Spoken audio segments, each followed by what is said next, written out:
Hey everybody, it's Alex here and welcome to a brand new edition of Swansea Beat.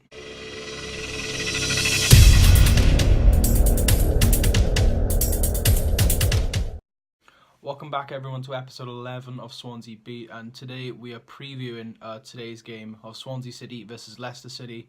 It's going to be a quick preview today. So let's get straight into it and let's look at the facts. So the facts of this game is quite simple.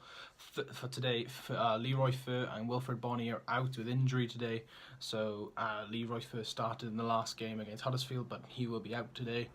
And Bonney out, but that doesn't particularly bother me. I don't know if it bothers you, but yeah, it doesn't particularly bother me. That's fine. No injury worries for Leicester, so they can have their starting 11, their usual starting 11, which kind of worries me. No big injuries for them, or no injuries at all for them. So let's look at what the facts are. In the Premier League, we've played 6 games against Leicester in total. We've only won 2 and we've lost 4 games against Leicester, which isn't the greatest record, but hopefully today we can make it 3 wins, 4 losses. Last season we came out, in our home match we came out with a 2-0 win thanks to an Alfie Mawson volley and Martin Olsen goal as well. So let's hope for the same today. Away last season, August last year, we lost 2-1. Obviously their danger man Jamie Vardy struck and we conceded a set piece, surprise surprise, from Wes Morgan. And this could be a huge factor for today. They are usually a threat, so maybe, hopefully today we can restrict them and play some good defence. But Leroy Fer is the one who scored for us last year in that 2-1 loss, but obviously he's out for today. So a big thing for us, a key man to look out for today, is obviously Jamie Vardy, as he is the top scorer for Leicester with 5 goals this season. And if he does play, Okazaki, who's got 3 goals as well.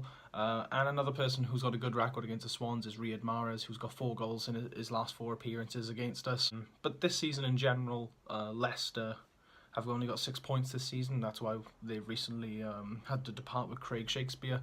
I know their caretaker manager's in charge for this game. And to be honest, in their games that they've played, they've been quite unlucky. In their big games, they had a 3-2 loss to Liverpool, which I don't feel like they deserved. I think they deserved a draw to that.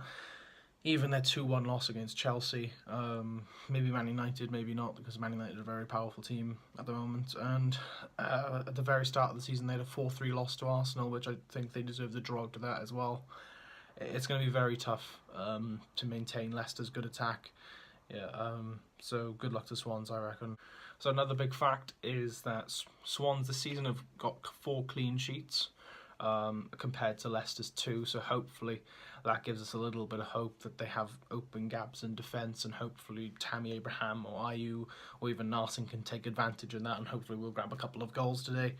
But at the same time, we know our defence, we know how dodgy our defence can be, so it does worry me with Jamie Vardy's pace coming at us and Mahrez's creativity. It does quite worry me.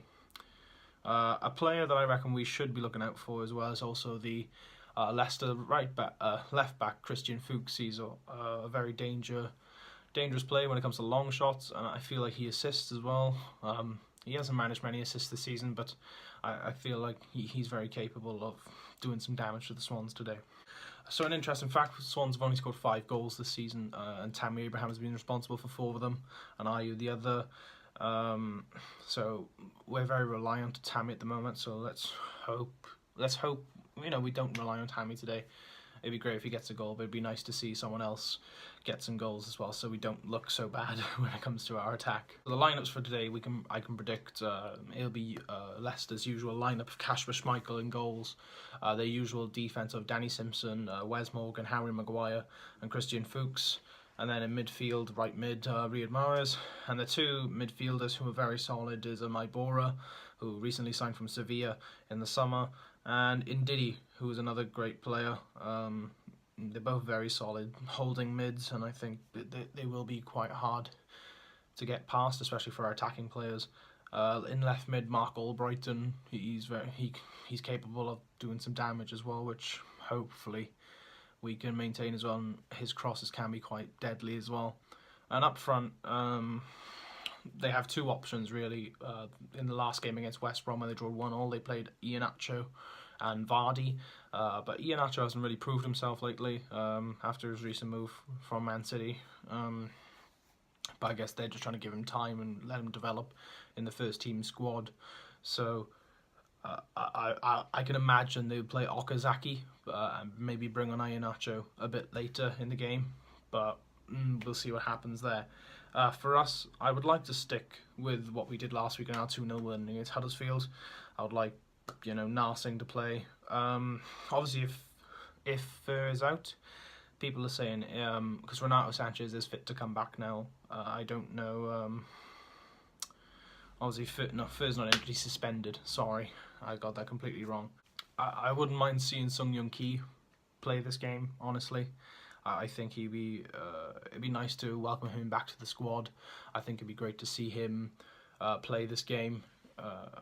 And because overall, when he came on quite late on in the Huddersfield game, I feel like he had a solid showing. And I think obviously he's been training with the squad and he's been developing during the week, and I think he could be good, to have. I don't want to rush Sanchez back in, maybe put him on the bench and then bring him on, I don't know, with the 70th minute or something like that if we need him. Usual squad really, Fabianski, obviously Norton, Mawson, Fernandez, Olsen. In midfield, I would like to see Leon Britton captain again today, as, I think he brings a lot of composure to our midfield, and I think, why change what's working at the moment. Sung Young Ki and then Tom Carroll, he had a good showing as well against Huddersfield last week with the assist. Narsing, obviously, I felt like he had a great performance against Huddersfield. He was running at the defence of Huddersfield, and I feel like, since Leicester are quite vulnerable in defence at the moment, like we are, I think we can take advantage of that and hopefully get a few goals. Well, a couple, but I'm hoping for a few. IU on the left wing again, it's working. It's working, so I just feel like he needs to play. And yeah, Tammy Abraham up front. He's our main goal scorer at the moment, so we have to rely on him. As much as I don't like that we're relying on one player to get all the goals, at the end of the day, he's scoring. We can't not play him. And I think, why should we change what's working for him? He's doing well. He's a good poacher at the moment. He's doing his thing. Yeah, my prediction for this game, I'm going to go for a 2-1 win for the Swans today. I feel like we're capable. I feel like Leicester, morale is very low, as the manager just left.